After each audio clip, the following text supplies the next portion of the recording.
నమస్తే, welcome to our channel. YS Jaganmohan రెడ్డికి సంబంధించినటువంటి ఒక అంశం ప్రస్తుతం సోషల్ మీడియాలో పెద్ద చర్చకు దారితీస్తుంది. మరి జగన్మోహన్ రెడ్డి పైన భారతిరెడ్డి కేసు పెట్టబోయారని, మరి అప్పట్లో వైఎస్ కుటుంబ పరువును కాపాడింది చంద్రబాబు నాయుడు గారు అంటూ సోషల్ మీడియాలో జరుగుతున్నటువంటి ప్రచారాన్ని ఏ విధంగా చూడాలి తెలుసుకునే ప్రయత్నం చేద్దాం. దీన్ని విశ్లేషించడానికి మనతో పాటుగా ఉన్నారు సీనియర్ జర్నలిస్ట్ డివి శ్రీనివాస్ గారు. నమస్తే సార్. నమస్తే సార్. సోషల్ మీడియాలో ఒక అంశం అయితే తెగ చక్కర్లు కొడుతుందని చెప్పొచ్చు. మరి అప్పట్లో చంద్రబాబు నాయుడు గారు సీఎంగా ఉన్నప్పుడు, ప్రతిపక్ష నేతగా వైఎస్ఆర్ ఉన్నప్పుడు, జగన్మోహన్ రెడ్డి పెళ్ళైన ఒక 3-4 సంవత్సరాల తర్వాత భారతిరెడ్డి గారు స్వయంగా హైదరాబాద్లో పోలీస్ స్టేషన్లో జగన్మోహన్ రెడ్డి పైన కేసు పెట్టబోయారని, మరి కేసు పెట్టినా సరే వైఎస్ కుటుంబ పరువును కాపాడింది చంద్రబాబు నాయుడు గారే అంటూ అందులో సారాంశం. మరి ఇందులో వాస్తవం ఎంత ఉంది? నిజంగానే మరి జగన్మోహన్ రెడ్డి గారి పైన భారతిరెడ్డి గారు కేసు పెట్టారా ఏంటి? అసలు ఏం జరిగింది అప్పట్లో? జగన్మోహన్ రెడ్డి మీద సినిమా తీయచ్చు అనుకుంటా. ఏది అసలు మామూలుగా సీరియల్ పెట్టి కొట్టచ్చు. బాహుబలి 1, బాహుబలి 2, దురంధర్ 1, దురంధర్ 2 ఏమి చాలవేం. జగన్ బలి 1, 2, 3 11 ఎపిసోడ్లు తీయచ్చా? అంటే ఇప్పుడు జగన్ బలి అతనికి ఏంటి, భార్య కూడా జగన్కి బల, అంటే శాడిస్ట్ భర్తగా. ఇప్పుడు ఈ సోషల్ మీడియాలో చక్కర చేస్తున్నటువంటి వీడియోలన్నీ చూస్తుంటే అప్పట్లో ఏంటి, ఏదో గడబిడ జరిగింది, గొడవ అయింది, అది దగ్గర మరి గృహహింస చట్టము, లేకపోతే అసలు డైవర్సు ఏదో జరిగిందని మాత్రం అప్పట్లో రూమర్స్ ఉండే. ఇప్పుడు మొన్న ఆర్కే కొత్త పలుగా కొత్త పలుగు ఏది ఆయన ఏదో ఒక రాశాడు మొన్న కూడా, ఏమని 20 ఏళ్ల క్రితం 25 ఏళ్ల క్రితం నీ ఇంట్లో జరిగినటువంటి ఒక దిగ్భ్రాంతికర ఘటన, ఒక షాకింగ్ ఇన్సిడెంట్. నేను ఇప్పటివరకు బయట పెట్టలేదు, బయట పెట్టమంటావానో ఏదో రాసినట్టున్నాడు. అదే ఇదా అంటే ఇలాంటి షాకింగ్ ఇన్సిడెంట్స్ ఎన్ని ఉన్నాయి. నిన్నటిదాకా మనం ఏమనుకున్నారు, జగన్మోహన్ రెడ్డి భార్యా విధేయుడు. ఇప్పుడు భారతీ మేడం కోసమే మరి షర్మిలను కూడా కోల్పోయాడు, చెల్లిని వదులుకున్నాడు, లేకపోతే తల్లిపై కేసు. అవినాష్ రెడ్డి కోసం సునీతని కోల్పోయాడు, ఆ చెల్లిని కూడా వదిలేశాడు. ఇదంతా ఏమనుకున్నారు, అసలు ఆయనకి భారతీ మేడం మరి గీత గీస్తే ఆయన దాటడేమో అన్నట్టుగా ఉన్న దీంట్లో మంచి మొగుడు అనుకున్నా, దొంగ మొగుడా. అంటే ఇప్పుడు ఇదేంటిది, ఇది నేమనాల. ఇప్పుడు అప్పట్లో పెళ్ళయి అప్పటికి మరి 4-5 ఏళ్ళు అవుద్దా? 25 ఏళ్ల క్రితం అంటే మరి అదే కదా. 25 ఏళ్ల క్రితం అంటే ఎంత, 2001లో. అప్పుడు ముఖ్యమంత్రి ఎవరు? చంద్రబాబు. ఏదో ఇంటెలిజెన్స్ వర్గాలు మరి అప్పటి ముఖ్యమంత్రికి నివేదించినట్టు ఈ గడబెడ, లేకపోతే ఈ కేసుల దాకా రావడం, పోలీసులు అది కేసు కట్టమంటారా అంటే ఆయన మరి ఏది సహాధ్యాయి, మరి కలిసి పనిచేశారు కాంగ్రెస్ పార్టీలో రాజశేఖర్ రెడ్డి. అది ఏ కుటుంబంలో అయినా సరే ఇది భార్యాభర్తల గొడవ, దీన్ని మనం రాజకీయంగా ఉపయోగించకూడదని మరి చంద్రబాబు అప్పుడు చూపిన ఉదారత, రాజశేఖర రెడ్డిని ఆయన హెచ్చరించినట్లు, రాజశేఖర రెడ్డి వెంటనే అది మేల్కొని అప్పుడే దాన్ని ఏదో మరి మొగ్గలోనే సెట్ చేసి ఇప్పుడు ఈ కాపురం నిలబెట్టుకున్నట్టుగా, అంటే ఇది చంద్రబాబు నిలబెట్టిన కాపురమా అన్నట్టుగా ప్రచారం సాగుతున్న నేపథ్యంలో ఇప్పుడు ఎన్ని కోణాలు, ఎన్ని యాంగిల్స్ జగన్మోహన్ రెడ్డిలో అపరిచితుడా?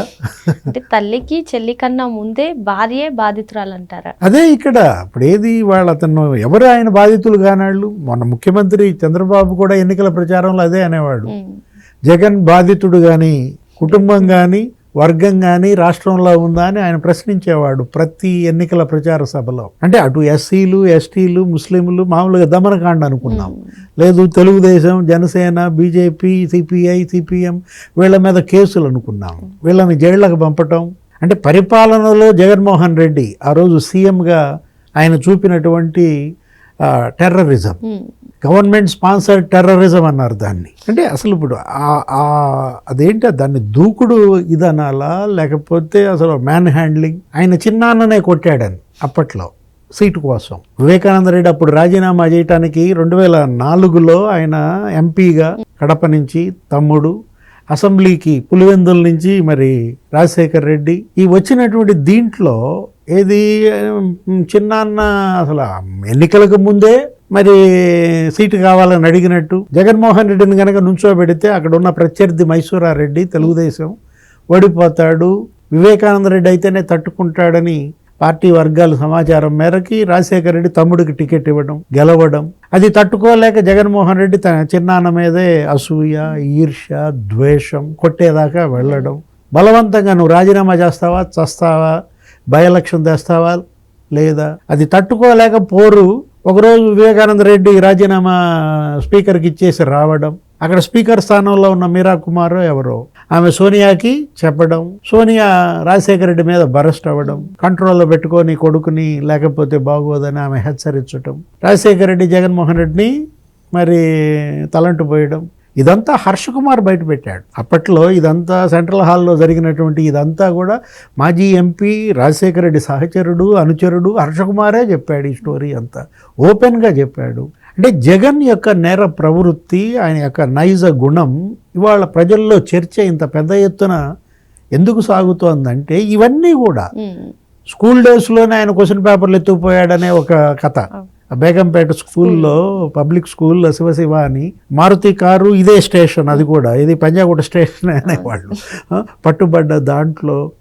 అంటే ఇప్పుడు స్కూల్ డేస్ సరే, కాలేజీల్లో చదువుకునేటప్పుడు ఆయనకు ఫ్రెండ్ ఎవరు, ఆ కృష్ణ, పులివెందుల కృష్ణ, అతన్ని మరి అరెస్ట్ చేసి లోపల పెట్టారో ఏమో, వెళ్ళి సింహాద్రిపురం ఎస్ఐ మీదే దాడి చేశాడని ప్రొఫెసర్ హరగోపాల్ బయట పెట్టాడు. అది ఆ పౌర హక్కుల సంఘం ఆయన. ఈ మధ్య కూడా మీరు యూట్యూబ్లో చూస్తే తెలుస్తుంది. ఆ రోజు మేమందరం రాజశేఖర రెడ్డి దగ్గరికి వెళ్ళాము, ఏదో ఆ పౌర హక్కుల సంఘం, ఈ అణిచివేత, ఈ మావోయిస్టులు, నక్సలైట్లు అనే దానిపైన మాట్లాడుతూ ఆయనతో చిట్చాట్లో, ఏంటి మీ కొడుకుని మీ విధంగా వదిలేస్తే ఎట్లా, నీకు చెడ్డ పేరు, అతను పోయి సింహాద్రిపురం ఎస్ఐ మీద దాడి, ఇప్పటికే మీ కుటుంబ చరిత్ర, పాలెగాళ్ల చరిత్ర చదివితే చాలు ఆ పుస్తకం అంటూ హరగోపాల్ అంటే, మావాడు కొంచెం స్పీడు మీట్ అయిపోయి పౌర హక్కులు అని అంటే నేను స్టన్ అయిపోయాను. జగన్మోహన్ రెడ్డిని మమ్మల్ని పోలుస్తూ ఆయన మాట్లాడటం, అంటే జగన్ని ఎలా రాజశేఖర రెడ్డి సమర్థించుకున్నాడు అనేది హరగోపాలే బయట పెట్టినటువంటి దీంట్లో.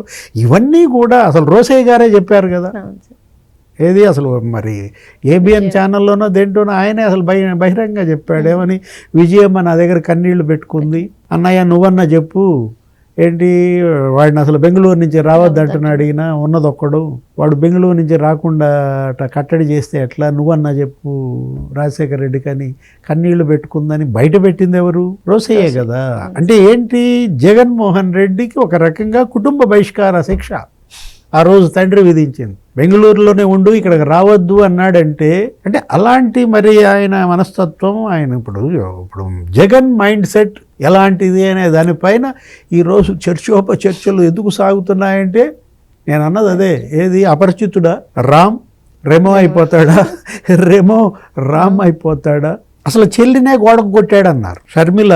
ఆమె బయట పెట్టింది ఏమని, ఇతను ముఖ్యమంత్రి అయినాక ఆ గడప దొక్కింది 2 సార్లే. ఒకటి అమ్మతో వెళ్ళాను పంచాయతీ ఆస్తులకు సంబంధించి అనుకుంటా, రెండవది శుభలాకి ఇయడానికి అన్నది. పవన్ కళ్యాణ్ బయట పెట్టాడు, బహిరంగ సభలో బయట పెట్టాడు, ఏమని, ఇతను చెల్లి తల గోడకేసి కొట్టాడు అంటే ఆ పంచాయతీ ఆస్తుల దాంట్లో. ఇప్పుడు ఏది ఆ చెల్లె నాకు చెప్పుకుని వాపోయిందని పవన్ కళ్యాణ్ చెబితే చెల్లి ఖండించలా, పోనీ అన్నా ఖండించలా, తల్లి నోరు తెరవలేదంటే అది మరి వాస్తవాలే కదా ఇవన్నీ కూడా. అంటే జగన్మోహన్ రెడ్డి అతనేంటి, అతనికి స్వార్థం అనాలా, లేకపోతే అసూయ అనాలా, ద్వేషం అనాలా, తనకు నచ్చింది తను చేసే మనస్తత్వం అనాలా. ఇప్పుడు అది కూడా నడుస్తోంది. ఏంటి, రాజశేఖర రెడ్డి చనిపోయినప్పుడు ఆ సంతకాల సేకరణ, కనీసం ఆ పావురాల గుట్ట స్పాట్కి వెళ్ళకపోవడం, తండ్రి శవం రాకముందే నెక్స్ట్ సీఎం అవ్వాలన్న అతని పదవి కాంక్ష, సంతకాలు సేకరించాడు అని చెప్పి నన్ను కూడా పెట్టమన్నారు అని ఎవరు చెప్పారు, చిరంజీవే చెప్పాడు. ప్రజారాజ్యం 17 మంది సంతకాలు పెట్టించమని మమ్మల్ని కూడా అడిగారంటూ ఆ సంతకాల సేకరణే కాదు, అతను ఏమని చెప్పారు, అసలు వీళ్ళందరూ ఏమన్నారు, అప్పుడు అసలు ఆయన చంపించింది రిలయన్స్ అన్నారు, బంకులన్నీ కొట్టారు, మాల్స్ తగలబెట్టారు, విధ్వంసం సృష్టించారు. అప్పుడు మరి ఆ రిలయన్స్ ఆడికే రాజ్యసభ ఇచ్చాడు. ఆ రిలయన్స్ వాళ్ళు అంబానీ దంపతులు ఇంటికి పిలిచి భోజనం పెట్టి ఈ దంపతులు నూతన వస్త్రాలు పెట్టారు వాళ్ళకి. అంటే ఇప్పుడు ఒకటి సోనియా మీద వేశారు, అసలు ఆమె చంపించింది అన్నారు రాజశేఖర రెడ్డిని. మాకు అనుమానాలు ఉన్నాయని విజయమ్మ కన్నీళ్లు పెట్టుకుంది ఆ రోజు. సోనియా మీద అసలు ఆ ఛానల్లో ఆమె పాత పేరు తీసుకుని ఏదో మైనో యాంటోనియో అంటూ రకరకాలుగా ఆమెని స్టివార్ట్ అని రాజీవ్ గాంధీని వల్లో వేసుకుందని, ఒక ఏదో రెస్టారెంట్లో ఆమె పనిచేసేది వెయిటర్గా అన్నట్టుగా ఆమె వ్యక్తిత్వ హననానికి ఎలా పాల్పడ్డారు. తర్వాత మళ్ళీ షర్మిల ఆ పార్టీలో చేరటం, ఆ పార్టీ అధ్యక్షురాలు కావడం, అసలు తండ్రి పేరు సిబిఐ ఛార్జ్షీట్లో చేర్చింది జగనే అని చెప్పి షర్మిలే చెప్పడం. ఈ కేసుల్లో నుంచి తప్పించుకోవటం కోసం పొన్నవోలు సుధాకర్ రెడ్డి సలహా, మా నాన్న పేరు సిబిఐ ఛార్జ్షీట్లో చేర్పించిందే జగన్మోహన్ రెడ్డి అని బయటపెట్టింది షర్మిలే. రాహుల్ గాంధీయే చెప్పాడు, మేం కాదమ్మా అసలు మీ నాన్న పేరు చేర్చింది మెన్న మీ పొన్నవోలు, ఆ పొన్నవోలుకి జగన్కి ఉన్న క్విడ్ ప్రోకో ఇదే అని చెప్పి షర్మిలే బయటపెట్టినటువంటి దీంట్లో ఇతను ఏంటి అసలు నారాసుర రక్త చరిత్ర అని రాంచాడు. ఆ రోజు చిన్నాన్న హత్య, ఇప్పుడు సునీత మళ్ళా దాని మీదే కదా ఈ రోజు కూడా కోర్టుకు వెళ్ళింది కదా. అసలు ఇంతవరకు జగన్మోహన్ రెడ్డిని ఎందుకు విచారించలేదు మా నాన్న హత్య కేసులో, భారతీ మేడంని ఎందుకు విచారించలేదు. వీళ్ళకి 5:30కే తెలుసు, నాకన్నా ముందు వాళ్ళకి ఎలా తెలుసు మా నాన్నను చంపిన సంగతి. చంపారు అని తెలిసి కూడా గుండెపోటని ఆ ఛానల్లో ఎందుకు వేశారు.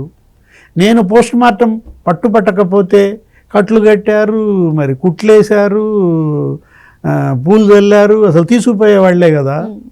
అది హత్య అని చెప్పి సునీత బయటపెట్టిన తర్వాత నారాసుర రక్త చరిత్రని రాసి బీటెక్ రవని ఆదినారాయణ రెడ్డి అని ఎన్ని కట్టుకథలు చెప్పారు.